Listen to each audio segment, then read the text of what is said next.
Ryan!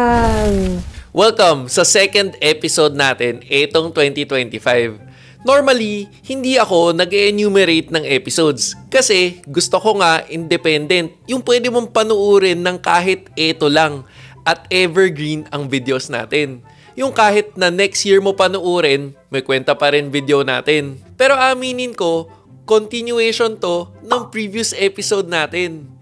Ito ang unang video ko ng 2025. Yung cost efficiency ng hybrids at ng EVs dito sa Pilipinas. Na kung saan pinag-usapan natin more or less ang similarities at differences ng bawat electrified vehicle. At para magka-idea ka sa gastos nito pagdating sa gas o kuryente with price point reference pa. Ang sabi ko sa episode na to, walang bias sa brand. Sa episode na to, syempre, ganun rin. Kumbaga, straightforward information giving. At happy naman ako, ganito ang sinasabi ng mga tao sa comment section. Very informative. Meron pang thank you sa content na to. Laking tulong sa mga nagbabalak bumili ng mga electrified vehicles. Kahit naman ang mga tanong ko sa viewers, anong klaseng electrified vehicle ang pipiliin mo? Actually, may mga sumagot pa rin naman, pero nagulat ako sa mga sagot ng mga tao.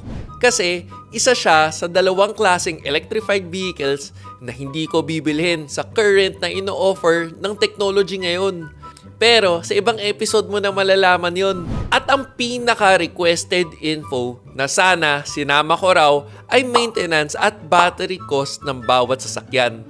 'Di ba? Ang content ko ay para makatulong sa pagbigay ng tamang impormasyon sa mga viewers. Kaya don't forget to like this video and subscribe if you support my advocacy. Actually, kaya hindi ko siya una sinama kasi kailangan ata mas maintindihan ng mga tao na hindi kasama ang battery sa maintenance. Kasi magpapalit ka na lang ng battery kapag sira na. Tapos, iba-ibang brand, iba-iba rin ang paraan ng pagpalit ng battery. Meron iba kung anong part lang yung sira, yun lang papalitan. At yung iba, buo na. Kaya medyo unfair kung makukumpara sila. Medyo mahirap, 'di ba? Pero for the sake of discussion, challenge accepted. Sobrang hirap nga lang makakuha ng data tungkol dito. Kasi quiet ang mga car brands. Ayaw nilang ma-judge. Sabi ko nga sa previous episode natin na 10 things malamang hindi mo alam tungkol sa akin, maswerte tayo na may access tayo sa mga car brands. Kasi pinagkakatiwalaan nila tayo ng sensitive information. So again, brandless to. Naghanap ako ng data sa bawat brand at nakahanap ng common denominator na kung saan pwede na ma-compare. Mamaya, mas magigets mo paano ko to ginawa at pwede mo rin to magawa para alam mong walang bias to any brand. Info giving lang tayo para mas makadecide ka. Ito ang maintenance at battery cost ng bawat electrified vehicle. Tapos, ganun uli ang sequence ng discussion natin tulad last time. Siyempre, una, ang least electrified sa kanilang lahat, mild hybrid. Mild hybrid is run with the fuel engine, small battery, and a small electric motor. Maintenance, parehas sa regular gas engine. May change oil, change filter, yung usual na PMS. Kasama na yung mga fluids tulad ng brake fluid, coolant, etc. Take note, dito, kung ikaw yung tipong makwenta sa lahat, syempre, obvious na mas maraming parts ang mas complex na kotse. Tulad ng fortified na ang starter at may dagdag na regenerative charging system na things to look out for. Pagdating sa size ng battery, normally, less than 1 kWh capacity ang battery nito. At ang cost nito ay nasa less than 10% ng SRP ng mga MHEV na kotse. Kaya compute na sa tinitingnan mong mild hybrid na kotse. Kumuha ka na ng calculator, SRP times 0.1. Sa reference price na 1 million times 10% ay 100,000. Pagdating naman sa full hybrid, ang mga HEV may fuel engine pa rin. Medyo mas malaki na battery at electric motor na kaya mag-electric motor drive. Maintenance, parehas sa regular gas engine. May change oil, change filter, kasama niyo mga fluids tulad ng brake fluid, coolant, etc. Treatment as if regular PMS ng may gas engine. Pagdating dito, take note, mas marami ng electrical parts dito.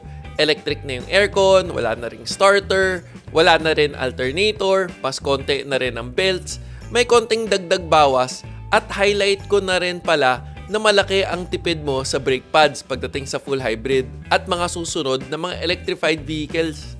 Pagdating sa battery, ang mga full hybrid mas may konting difference. Kapag series type na full hybrid, mas malaki ng konti. Nasa range ng 2 kWh battery. Kasi, 'di ba, all electric motor ang nagpapa-under nito. At kapag parallel type, mas maliit. Nasa range ng 1 kWh capacity naman. Kasi, pwede pa tumulong ang gas engine sa pagpapa-andar. At ang cost nito ay nasa less than 20% ng SRP ng mga HEV na kotse. Sa reference na 1 million, 20% nito ay 200,000. Pagdating naman sa BEV o pure electric vehicles, ito na ang may pinakamalaking battery at electric motor sa kanilang lahat. Pero completely walang fuel engine. Maintenance, hindi na parehas kasi wala ng fuel engine, wala na rin change oil, and anything engine related. Pero yung fluids tulad ng brakes at ng coolant para sa cooling system, very important, andyan pa rin. Pagdating sa battery, medyo malaki ang range ng sizes. Mas malaking EV, madalas mas malaki ang capacity nito. Mas maliit na EV, obviously, mas maliit ang capacity. Ang range and sizes ng mga BEV batteries can go up to 100 kWh. Ang average naman nito ay nasa 40 to 50 kWh levels.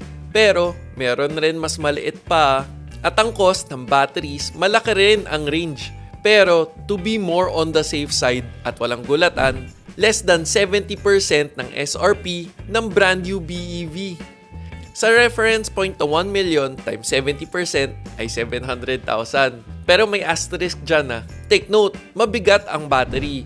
Kaya pagdating naman sa mga BEV, mas maselan sa gulong. Specific dapat yung kaya ang mga pure EV. Ang kagandahan naman dito, isang buong makina ang nawala. Pero mas complicated daw ang systems, lalo na sa software. Again, dagdag bawas ulit. Kanya-kanyang opinion na lang dito. At last but not least, ang favorite electrified vehicle from last episode, ang plug-in hybrid o PHEV. Pero hindi ko pa rin sure kung ito pa rin ang favorite mo. Ang mga plug-ins may fuel engine ulit. Mas malaki na battery at mas malaki na electric motor na kaya mag-electric motor drive na may certain range na all EV kumpara sa mga HEV. Sa maintenance, balik ang usual na change oil, yung usual na fluids, filters na may fuel engine. As if regular PMS ulit. Same sa full hybrids kanina, pero may dagdag na charging port na hindi ko alam kung dagdag pro or con yun para sa'yo. Depende na lang kung paano mo siya titingnan. Pagdating sa battery, since ang sabi nga natin dito, kaya talaga mag all electric kapag small distances lang, medyo malayo na kumpara sa usual na HEV. Mga nasa around 20 kWh battery capacity na. At ang cost ng battery replacement ay nasa less than 30% ng SRP ng plug-in hybrid na kotse. Sa reference price na 1 million, 30% nito ay 300,000. Para i-summarize natin ang episode na to, ang maintenance ng mga electrified vehicles kapag hybrid hindi nagkakalayo sa regular na internal combustion vehicles. Tapos, pagdating sa pure electric o BEV, completely wala nang oil change. Pagdating sa sizes ng battery, hindi ganong kalaki ang difference ng size ng mild hybrid to full hybrid. Kung multiplier ang usapan, asa twice the size lang o times 2 kumpara sa talon ng full hybrid to plug-in hybrid na times 10. At pagdating naman sa BEV, pwedeng times 40 or times 100 pa nga. At ang recap naman natin para sa computation ng battery cost, lumiliit ang percentage ng battery cost sa mas mahal na electrified vehicle. Kung napansin nyo, panay less than ang sinasabi ko.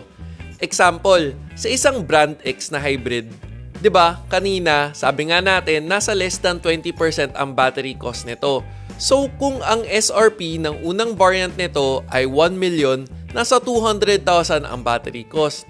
At kung may upper variant ito na mas mahal, kung yari na nasa 1.5 million, 200 pa rin naman if same battery, unless iba na talaga. Dito, hindi na 20% ang battery replacement, kung hindi, 13% na lang.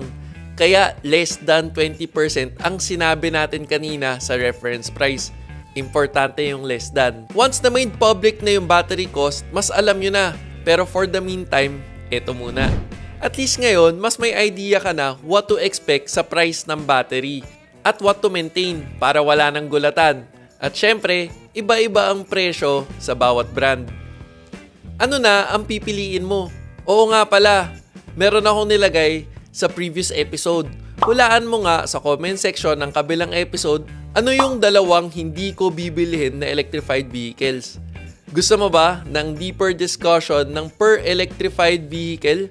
Gusto ko mabasa ang opinion mo sa comment section. Kung nakadagdag info tong episode na to sa'yo, please don't forget to like the video. At kung hindi ka pa nakasubscribe, baka naman para updated ka sa mga relevant car-related videos. Sana nakatulong. O teka, pag may nakalimutan man ako, comment down below. This is me, Real Ryan, bringing you real talk, real experiences, and real reviews. Don't forget to subscribe, like, and click the notification bell. Thank you for watching. Peace.